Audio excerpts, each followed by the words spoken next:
കേരളത്തിൽ അതിതീവ്ര മഴയ്ക്ക് സാധ്യത. തെക്കൻ ഗുജറാത്ത് തീരം മുതൽ വടക്കൻ മധ്യ കേരള തീരം വരെ സമുദ്രനിരപ്പിൽ ന്യൂനമർദ്ദപാത്തി നിലനിൽക്കുന്നു.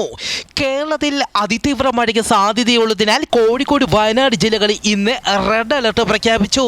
മലപ്പുറം, കണ്ണൂർ, കാസർഗോഡ് ജില്ലകളിൽ ഓറഞ്ച് അലർട്ടും എറണാകുളം, ഇടുക്കി, തൃശൂർ, പാലക്കാട് ജില്ലകളിൽ യെല്ലോ അലർട്ടും പ്രഖ്യാപിച്ചു. കേരളത്തിലെ ഒറ്റപ്പെട്ടയിടങ്ങളിൽ മണിക്കൂറിൽ 40 മുതൽ 60 കിലോമീറ്റർ വരെ വേഗതയിൽ കാറ്റിനും സാധ്യത. വയനാട് കള്ളാടിയിൽ മണ്ണിടിഞ്ഞ് വൻ ദുരന്തം, 3 പേർ മരിച്ചു, 18 പേരെ കാണാതായി. മരണസംഖ്യ വീണ്ടും ഉയരും.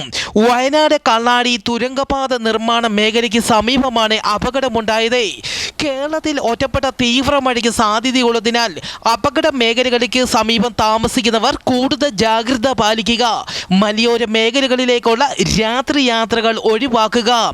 കനത്ത മഴ തുടരുന്ന സാഹചര്യത്തിൽ വയനാട് ജില്ലയിലെ എല്ലാ വിദ്യാഭ്യാസ സ്ഥാപനങ്ങൾക്കും നാളെ അവധി പ്രഖ്യാപിച്ചു. പ്രൊഫഷണൽ കോളേജുകൾ ഉൾപ്പെടെ അവധി ബാധകമായിരിക്കും. അത്യാവശ്യമല്ലാത്ത യാത്രകൾ ഒഴിവാക്കണമെന്നും അറിയിച്ചു.